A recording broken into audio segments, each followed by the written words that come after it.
میرے محترم بھائی اور دوستو، اللہ تعالیٰ کو راضی کیے بغیر دنیا میں کوئی انسان کامیاب نہیں ہو سکتا۔ یہ 1,24,000 نبیوں کا پیغام ہے کہ اللہ کو راضی کیے بغیر کوئی کامیاب نہیں ہو سکتا۔ دنیا ممکن ہے، ممکن نہیں بلکہ اللہ غیروں کو زیادہ دیتا ہے۔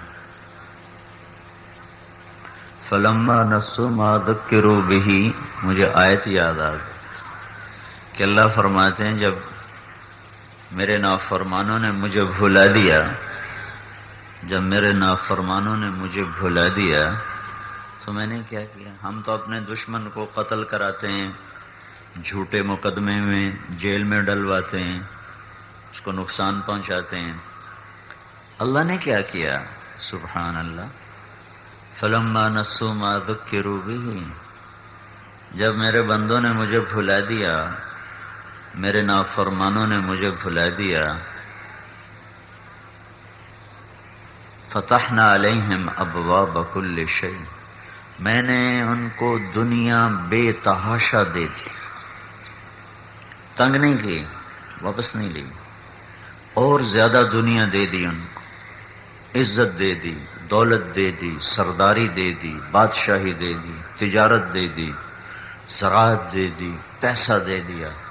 عجب بات، یقول الرخاء کل یوم، دھن دولت، ایک اور حدیث یاد آ گئی بڑے زمانے کے بعد۔ دھن دولت، پیسہ، عزت، دولت، شہرت، یہ تین خدا ہیں جو مسلمانوں نے بنائے ہوئے ہیں، وہ گھوٹکی میں رہنے والا ہو یا اسلام آباد میں رہنے والا ہو، تین خداؤں کی پوجا آج دنیا کے سارے انسان کر رہے ہیں، مسلمان بھی کافر بھی۔ عزت، دولت، شہرت،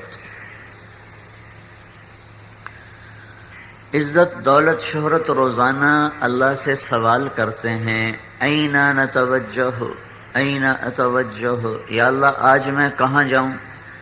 روز، یا اللہ آج میں کہاں جاؤں؟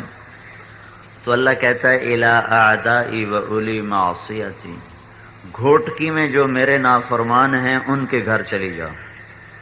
عزت، دولت، شہرت، نواکل میں میرے جو نافرمان ہیں، سکھر میں، حیدرآباد میں، کراچی میں، ملتان میں، لاہور میں، پنڈی میں، اسلام آباد میں، پشاور میں، جتنے میرے نافرمان ہیں ادھر چلی جاؤ۔ عزت، دولت، شہرت، پوچھ رہی ہے این اتوجہ، میں کہاں جاؤں؟ آج میں کہاں جاؤں؟ تو اللہ فرماتا ہے میرے نافرمانوں کے پاس۔ تیرے نافرمانوں کے پاس کیوں جاؤں یا اللہ؟ کا اعجل لک بہم، ان کی نیکیوں کا بدلہ میں انہیں یہیں دے کے صاف کر دوں۔ اولئک الذین لیس لہم فی الآخرۃ الا النار، آگے موت کے بعد ان کے لیے جہنم کی آگ کے سوا پھر کچھ نہیں ہے۔ تو میرے بھائیو، اللہ کا بھی عجب نظام ہے، جو اس کے باغی بنتے ہیں، جو اس کے نافرمان ہوتے ہیں، ان پر دنیا کے دروازے کھولنے شروع کر دیتا ہے، لیکن ان کے اندر میں تنگیاں ڈال دیتا ہے۔ فَإِنَّ لَهُ مَعِيشَةً ضَنْكَ، ان کے ہاتھ کھلے ہوتے ہیں، ان کے پاس دولت ہوتی ہے، سرمایہ ہوتا ہے، عزت ہوتی ہے، شہرت ہوتی ہے، لیکن ان کے سینے تنگ ہوتے ہیں، ان کی زندگی ویران ہوتی ہے، ان کی زندگی پریشان ہوتی ہے، ان کا اندر گھٹا ہوا ہوتا ہے، ان کے اندر میں بے قراری ہوتی ہے، ان کے اندر میں بے چینی ہوتی ہے، جیسے زخم ہو جائے اور ہر وقت اس میں ایک درد ہوتا ہے، ہر وقت اس میں ایک دکھن رہتی ہے، ایسے ان کی پوری زندگی میں درد، دکھ داخل ہو جاتا ہے۔ من اعرض عن ذکری فإن له معیشة ضنکا، جو مجھے یاد نہیں کرتے میں ان کی زندگیاں تنگ کر دیتا ہوں۔ تنگ، پیسے کی تنگی نہیں دیتا، زندگی تنگ کر دیتا ہے۔ فإن له معیشة ضنکا، میں ان کی زندگی تنگ کر دیتا ہوں۔ اور جو میری مان کے چلتے ہیں فَلَنُحْيِيَنَّهُمْ حَيَاةً طَيِّبَةً، میں ان کو ایک خوبصورت بہترین زندگی عطا کرتا ہوں۔ تو اللہ کا یہ پیغام ہے 1.25 لاکھ نبیوں کے ذریعے سے کہ اگر اللہ کو تم نے راضی کر لیا تو تم کامیاب ہو، اور اگر اللہ کو تم نے ناراض کر لیا تو تم ناکام ہو۔ باقی رہا دنیا کا مال و متاع، تو یہ ساری دنیا اللہ کی نظر میں ایک مچھر کے پر کے برابر نہیں۔ دنیا کی دولت، عزت، شہرت اللہ کی نظر میں ایک ریت کے ذرے کے برابر نہیں ہے۔ دنیا کا اقتدار، یہاں کا عروج، یہاں کی حکومتیں، یہاں کی بلندیاں، یہ ساری اللہ کے نزدیک بے حیثیت، بے قیمت ہیں۔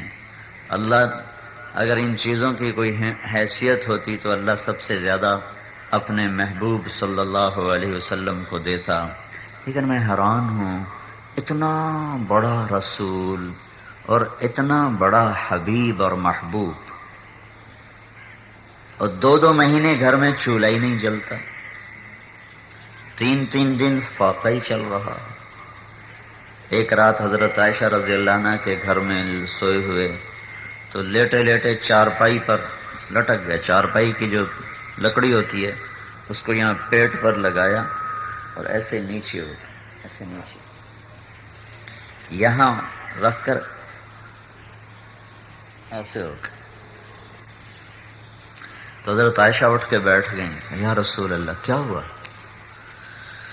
تو آپ نے فرمایا عائشہ بھوک بڑی لگی ہے، تم تو 3 وقت کھاتے ہو اور مدتوں سے کھاتے ہو، پہلا ہضم نہیں ہوتا اوپر اور کھانا شروع کر دیتے، بھوک لگی نہیں ہوتی اور منہ میں ڈال رہے ہوتے ہو، اور یہ وہ ہستی ہے جس کے لیے کائنات بنائی گئی۔ آدم علیہ السلام جنت میں داخل ہوئے تو جنت کے دروازے پر دیکھا لا الہ الا اللہ محمد الرسول اللہ۔ پھر جنت کے اندر گئے تو درختوں کے پتوں پہ دیکھا لا الہ الا اللہ محمد الرسول اللہ۔ پھر جنت کی حوروں لڑکیوں کو دیکھا تو ان کے ماتھے پہ لکھا ہوا لا الہ الا اللہ محمد الرسول اللہ۔ تو آدم علیہ السلام پوچھنے لگے یا اللہ یہ محمد کون ہے جس کا تیرے نام کے ساتھ نام لگا ہوا، یہ کون ہے؟ چونکہ آدم تو سب سے پہلے ہیں تو ان کو خیال آیا کہ یہ مجھ سے پہلے کون ہے، تو اللہ تعالیٰ نے فرمایا آدم یہ تیری اولاد میں سے ہے، لیکن یہ نہ ہوتا تو تو بھی نہ ہوتا، تو بھی اسی کے طفیل ہے۔ جب آدم علیہ السلام اور حضرت حوا کو پیدا کیا اور کہا آدم میں نے تیرا اس کے ساتھ نکاح پڑھ دیا ہے، تیری بیوی ہے، آدم علیہ السلام ان کے قریب ہوئے تو اللہ تعالیٰ نے فرمایا مہر ادا کرو۔ مہر حق مہر نہیں ہوتا، کہا مہر ادا کرو۔ کہا یا اللہ کیا مہر ادا کروں؟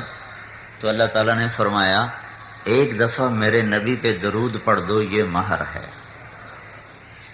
1 دفعہ میرے آخری نبی پر، میرے محمد پہ درود پڑھو، یہ اس کا حق مہر ہے۔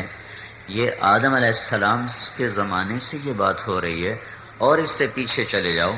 ابو ہریرہ رضی اللہ تعالیٰ عنہ نے پوچھا یا رسول اللہ آپ کو نبوت کب ملی؟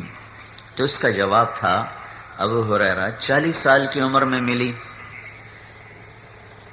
40 سال 6 مہینے 10 دن ہمارے نبی پاک